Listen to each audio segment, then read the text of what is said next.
Bass make that bitch.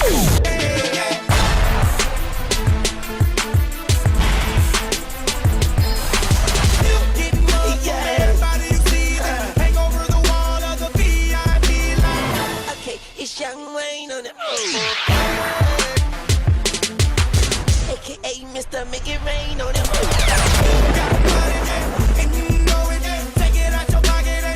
Salut, bienvenue dans votre émission Talent Caché, une émission qui a pour but de révéler et de promouvoir des talents dans les domaines de la culture, des arts et du sport. Aujourd'hui, nous sommes du côté de Pointe-Noire. Nous allons recevoir deux artistes mannequins, Franck et Gérald, de l'agence Sunshine Agency. Très vite en image, zoom. Bonjour, c'est Ipeni Franck McEwen Richel, mannequin de Sunshine Agency. Vous me suivez sur Talent Caché. Premièrement, ce qui m'a lancé dans le mannequinat, c'est que quand je m'habillais, depuis très petit, parce que c'est dans le sang, les parents s'habillaient bien et tout, en grandissant, les gens commençaient à admirer ma taille. En disant que non, tu t'habilles bien, pourquoi tu ne peux pas faire ceci, pourquoi tu ne peux pas faire cela, le mannequinat. Et après, je commençais à voir des défilés de mode, des chaînes internationales qui m'ont donné ce courage. Et j'ai commencé dans une agence qui m'a vraiment fait valoir dans le quartier. J'ai eu, comme on dit, le buzz, disons le succès dans le quartier. Et c'est là où ça a commencé, malgré beaucoup de choses, quoi.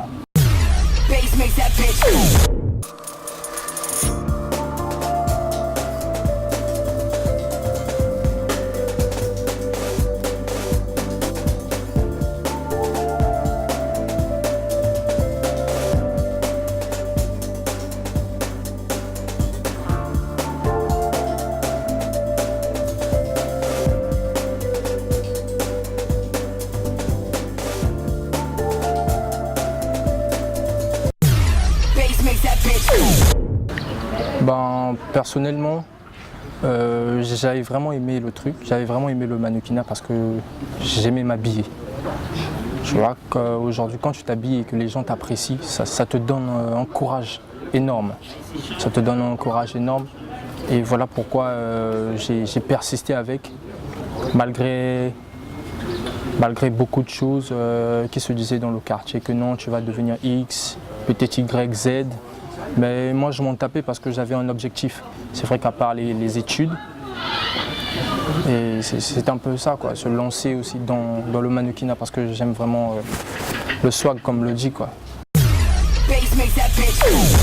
C'est pas vraiment facile, c'est comme on dit, suivre deux élèves à la fois, ce n'est pas bien. Quand on est sur le banc de l'école, il faut savoir se concentrer. Et autant donné que nous avons une tête, nous avons un bagage intellectuel, donc par rapport à mes horaires d'études, c'est là où j'avais au moins le temps d'aller aux répétitions du mannequinat, quoi.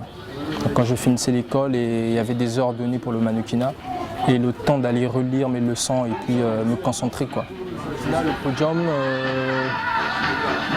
je pense que c'est beaucoup de choses, quoi. Ça demande une certaine énergie, ça demande une certaine énergie qu'il faut savoir dégager. Parce qu'arriver sur un podium, il y a beaucoup d'obstacles.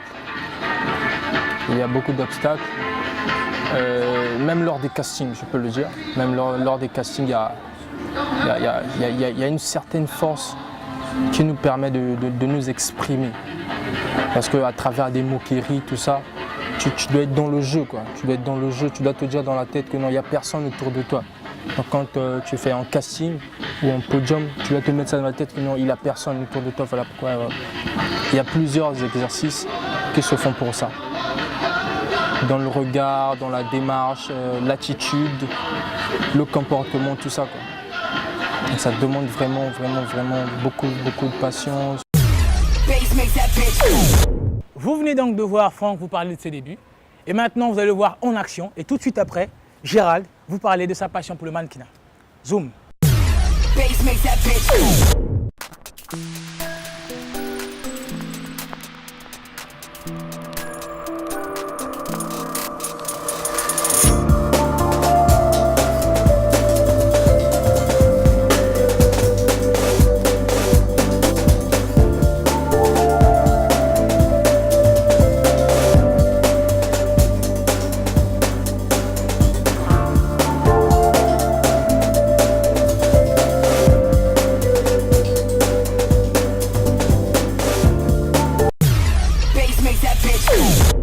c'est pas que j'ai aimé la mode tout petit, non, je vais pas le dire comme ça, mais j'ai commencé à aimer la mode quand j'ai eu mon BPC, quand je suis arrivé en seconde. L'école où j'étais Pierre Prié, il y avait des grands que je suis venu connaître qui aimaient la mode en fait. Et moi j'ai pris goût par ces grands-là. Donc je commençais un peu à mettre, avant c'était juste chemise simple, pantalon là où j'étais, mais moi j'ai ramené un style chemise enfilée d'un côté et l'autre non enfilée. Voilà, c'est par là. Et puis les films, je suivais beaucoup des films de James Bond et lui il était vraiment élégant quand il était en costard. D'où m'est venue l'idée du mannequinat. Je voulais bien faire la mode mais je ne savais pas où le faire en fait.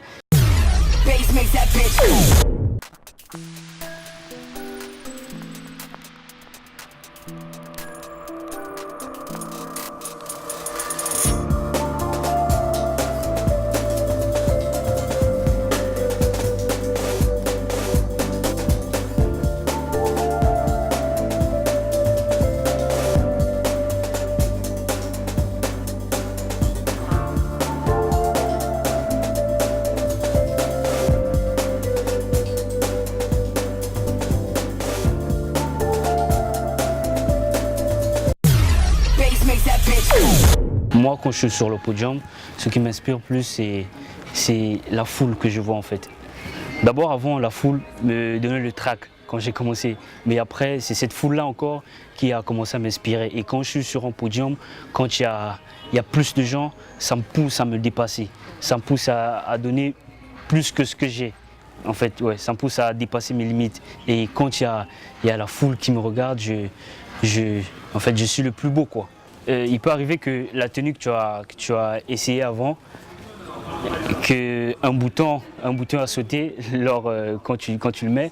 Donc on est obligé de créer, on est obligé d'improviser, s'il faut le dire comme ça, sur place, chercher peut-être un fil avec une aiguille, essayer de bloquer un peu ce truc. Et puis il y a aussi des chemises qui se déchirent, force de beaucoup de travail. Donc plus qu'avant des défilés, on fait beaucoup de physique.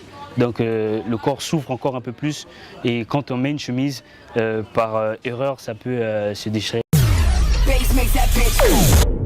J'ai eu à faire beaucoup de podiums et beaucoup de shows. J'ai fait mon premier show, je l'ai fait au Mess Mixte, dans la salle VIP, lors d'un bal de fin d'année d'une université que j'ai oublié le nom. Et mon deuxième show, je l'ai fait au Café Torino. Le troisième, je l'ai fait au Jeff. Et après, comme ça, vu la performance, j'ai fait mon premier défilé, le Carrousel première édition. Il y avait M. Bazemse qui était invité, et puis Madame Jules Florence, M. Patéo, Maître Alexis Ngoma. Voilà, il y avait un peu beaucoup de stylistes comme ça. Et j'ai fait mon premier défilé, c'était bien. Avant j'avais un peu le trac, mais quand j'ai fait mon premier tour, après c'est parti quoi. Ce n'est pas encore fini. Voici nos 3 dernières questions pour nos talents du jour. Zoom. Vous savez, aujourd'hui, quand vous faites quelque chose de bien, pour certains, ils se disent que c'est quelque chose de pas bien. Mais ils se disent le contraire, quoi. Sinon qu'auparavant, les parents me soutenaient, quelques amis aussi me soutenaient. Et après, quand ils ont constaté qu'on ne nous montrait pas quelque part, qu'on n'était pas assez vus dans notre pays ou dans d'autres pays, et c'est là où il y avait des critiques. Je me disais, mais tu ne peux pas laisser la chose continuer avec d'autres trucs. Je dirais que ça ne va pas encore, quoi. Ça va pas encore. Déjà, les sponsors sont pas toujours présents. C'est plus, en fait, chez eux, c'est plus la musique que la mode. Pour eux, la mode, c'est n'importe quoi. Je dirais ça comme ça. Pour eux, la mode, ils trouvent que c'est n'importe quoi. Alors que chez les autres, la mode évolue. La mode, si on peut le faire entrer dans le sport, la mode c'est aussi un sport parce qu'on doit travailler physiquement et mentalement pour la mode. Donc je dirais qu'ici l'évolution, c'est pas ça. Les gens les sponsors sont pas là, et on fait avec les moyens de bord, donc on fait avec ce qu'on a. Et voilà quoi, donc c'est pas ça, ça me déplaît, ça me fait très mal que nous mannequins, nous donnons le plus de nous et qu'après les sponsors ne voient pas ça. Ils ne veulent rien faire pour nous.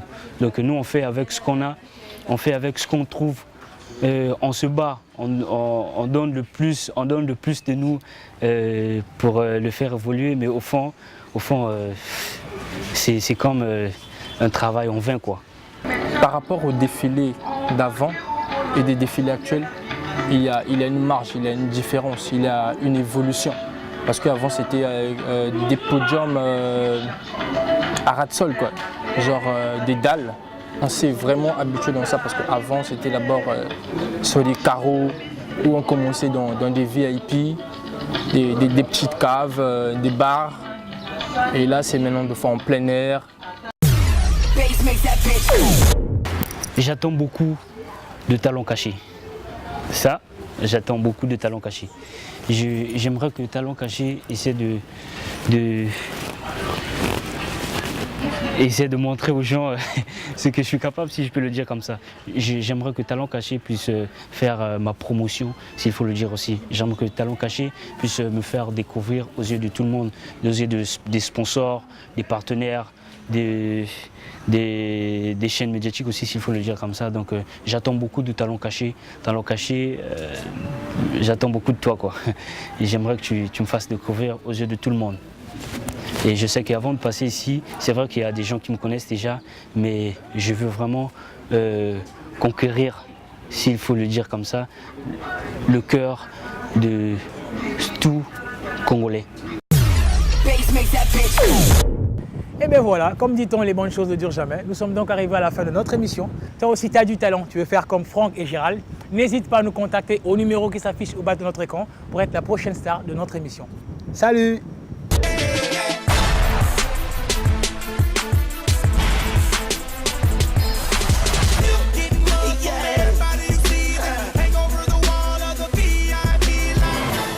It's Young Wayne on it. AKA Mr. Make It Rain.